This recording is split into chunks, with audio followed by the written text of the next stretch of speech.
¿De qué hablaba? Estábamos hablando con Darío Enríquez. Y bueno, me cambié de traje porque estaba transpirado, hacía calor, todo eso. Y Darío Enríquez es ingeniero en sistemas, ingeniero, ¿no? Así es. Ingeniero. Y trabaja temas que él dice sistémicos, es decir que es un análisis de la estructura del sistema. Así es. Del sistema social. De sistemas sociales en este caso, la ciudad en particular. ¿Y se puede aplicar los conocimientos de la ingeniería que tú estudias de sistemas con esto? ¿Es aplicable a todo? Sí, es aplicable porque la aplicación más directa y más evidente en un principio fue la informática, que es donde se ha desarrollado mucho y donde es más conocido, ¿no? Pero la sistémica excede la informática y se aplica a cualquier sistema en general. Pero a ti te prendió la cuestión social, digamos, te apasionó lo social. Yo cumplí lo que se puede decir el servicio civil obligatorio dentro de la informática en sistemas, ¿no? Qué bueno. Cumplí una etapa y luego empecé a abordar nuevas experiencias. Y eso lo hiciste acá en Lima porque Darío vive en Canadá, vive en Montreal. Y el Canadá francoparlante, que es como una especie de país latinoamericano enclavado en medio de un terrible contexto anglosajón, ¿o no? Siempre que sí, con todos los sajones así, que están siempre armados para hacer la guerra, y en el medio esa especie de isla de latinos que son los canadienses, quebecuas. Una mezcla latina europeizada, La Belle ¿no? Provence. La Belle Provence, exactamente. Qué lindo, que ya tiene acento canadiense, el desgraciado, qué bien. Entonces, tú has hecho un trabajo de... Es tu trabajo de tesis. La tesis, la maestría de estudios urbanos, ¿no? La Universidad de Quebec en Montreal, exactamente. Y lo estás haciendo ahí, pero es sobre Lima. Es sobre Lima, exactamente, ¿no? El tema es abordar el fenómeno de la aparición, evolución, crecimiento y consolidación, finalmente, de estos asentamientos humanos que devienen en lo que ahora podemos denominar nuevas ciudades emergentes, ¿no? Más allá de lo que se llama conos, que es una denominación intermedia, sí. Lo que estamos hablando de nuevas ciudades, ¿no? Qué lindo. La palabra cono son estas palabras, esos eufemismos bien limeños, ¿no? Como decir pueblo joven, ¿no? Así es. Cono es como una cosa así, mantantiro y decir y no decir, ¿no? Decir y no decir. Decir y no decir, esa es bien limeña, ¿no? Claro. Nadie ha encontrado una explicación clara de por qué se le llamaron conos. Sí, yo tampoco. Quizá porque hay como que algo que se va perdiendo y finalmente ya no es una punta y desaparece. Si fuera coño uno entendería que bueno, decir cono. Creo que está más cercano a eso, ¿no? Esa palabra no se usa acá hace mucho. ¿Y cómo han evolucionado estas comunidades? Es decir, desde la época... ¿Cuándo arranca este fenómeno? ¿Del velasquismo o es anterior al velasquismo? Bueno, nos podemos remontar incluso a la década del 50 y quizás antes, ¿no? ¿Sí? Pero la emigración desde la sierra principalmente se fue dando conforme los accesos a Lima se hacían mucho más fáciles y abiertos. Claro. Los primeros inmigrantes venían de los lugares cercanos. Huancayo era el lugar preferido, el ferrocarril era pues... Es decir que los caminos no traen progreso, traen inmigrantes. Migrantes, traen. Y traen progreso finalmente. También, la base del progreso de Lima es el trabajo de todos los provincianos, así es fundamentalmente, ¿no? Y quien no es provinciano es limeño de primera generación en su mayoría, ¿no? Pero Darío, y después este proceso se acentúa durante el gobierno de Velasco Alvarado ¿o no? En la década del 70 ya el Perú está comunicado con Lima, suficientemente como para que los inmigrantes provengan prácticamente de cualquier rincón del país. Y el fenómeno se agudiza. Ya era un problema, entre comillas, digamos, para quienes vivían en la ciudad, para quienes se sentían invadidos. Toda esta gente llega y empieza a darse un fenómeno interesante, ¿no? Porque ahora, a la distancia, podemos decir, gracias, felizmente, afortunadamente para ellos, no consiguieron trabajo en la ciudad. Porque eso fue lo que los empujó, esa exclusión a la cual fueron sometidos. Eran un excedente social, eran un excedente en el mercado de trabajo, y ellos buscaron algo que hacer para buscar su sustento. Y empezaron a trabajar muy en paralelo a toda la legalidad. Surge este tema que Hernando de Soto lo calificó muy claramente, la extralegalidad, que tanto trabajo cuesta explicarle a un canadiense, por ejemplo. Lo que no es legal es ilegal, pero no, acá hay una categoría intermedia, paralela, extralegal, ¿no? Es precioso. Difícil. A mí me encanta, eso me encanta. A veces, aparte que refleja la realidad, pero entiendo que para un canadiense o para un europeo eso es chino básico, ¿no? Algo así. Es tan difícil de entender. Ahora, durante el senderismo, ¿se acentúa esa migración rural-urbana?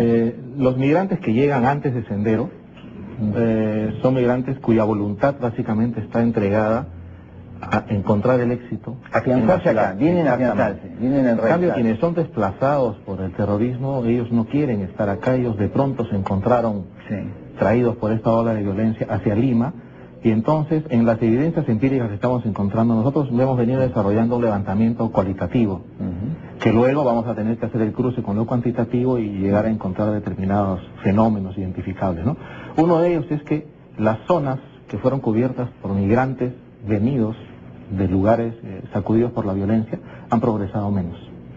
Porque es gente que aparentemente está de paso. Bueno, de hecho se siente de paso muchos de ellos y se sienten también excluidos porque en un primer momento no se les aceptó, tenían el estigma de terrucos, porque ellos no eran los que habían sido expulsados por el terrorismo, ellos eran, entre comillas, los que no habían sido reconocidos como terroristas, pero lo eran, un poco una mezcla de eso los separó y las poblaciones en las cuales se asentaron los rechazaron en un primer momento, ¿no? Ahora, Darío, tú vives en Canadá y puedes hacer un paralelo, tú eres un migrante. Así Yo es. soy un migrante. Así es. Yo soy un migrante político, no sé si tú eres un migrante económico, seguramente, ¿no? Económico, profesional. Sí. Bueno, amoroso puede ser también, ¿no? ¡Ay, me engañó la desgraciada, me voy al Canadá! No, felizmente no es el No. caso. Pero, ¿puedes establecer algún paralelo entre un tipo de migración y la otra? ¿Se puede establecer? Hay paralelos interesantes que incluso podemos apreciarlos, entre comillas, de migrantes de un distrito a otro de Lima. ¿También? Es un fenómeno que estamos observando, ¿no? Hay gente que migra de un distrito habiendo logrado cierto nivel de progreso porque entiende que debe acceder a un nuevo estatus que el distrito en el que vive no se lo da. Y entonces migra. Pero eso perjudica al distrito porque impide el proceso de acumulación y de consolidación de la economía local. Claro, es decir, que el distrito pobre del cual migra la persona no se beneficia con el crecimiento económico de esa persona. Así es, sí, ¿no? Pero qué, a ver si me toca, ¿es más así o así la migración? Porque también hay de gente de clase media que se dirige hacia los conos. Sí, la gente de clase media típica y clase media baja que está venida menos, emigra a los conos, las nuevas generaciones. Sí. Pero las personas ancianas quedan en los distritos centrales pobres. ¿Sí?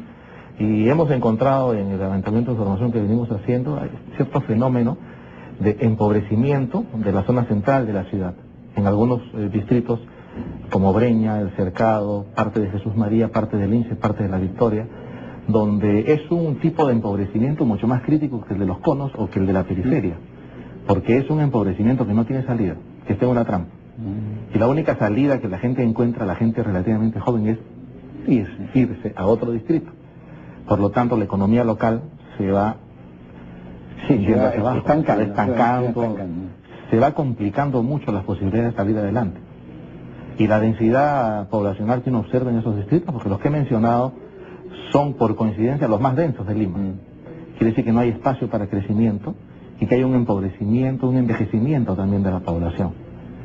Y de todo el contexto de las relaciones culturales, sociales y económicas. Eso es un fenómeno que no se aprecia mucho porque generalmente uno focaliza su atención, como lo hice yo también, en la periferia, pero uno va encontrando esas evidencias. La gente en la periferia ingresa, aunque tenga necesidades, aunque tenga problemas económicos, a un mercado que está en crecimiento permanente desde hace mucho tiempo. Entonces hay posibilidades. La gente entiende que yendo, por ejemplo, a un distrito como San Juan del Lurigancho, entre comillas, la hace. Oye, pero hay zonas de San Juan del Lurigancho que son zonas clase A, Muy modernas. por los servicios.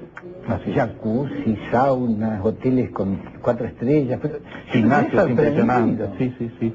Eso es algo que también hemos verificado, tenemos evidencia fotográfica, hemos conversado con diferentes actores sociales, políticos, económicos de las zonas y se aprecia. Pero Se ellos no aprecia, quieren migrar, no quieren irse a Miraflores o a San Isidro.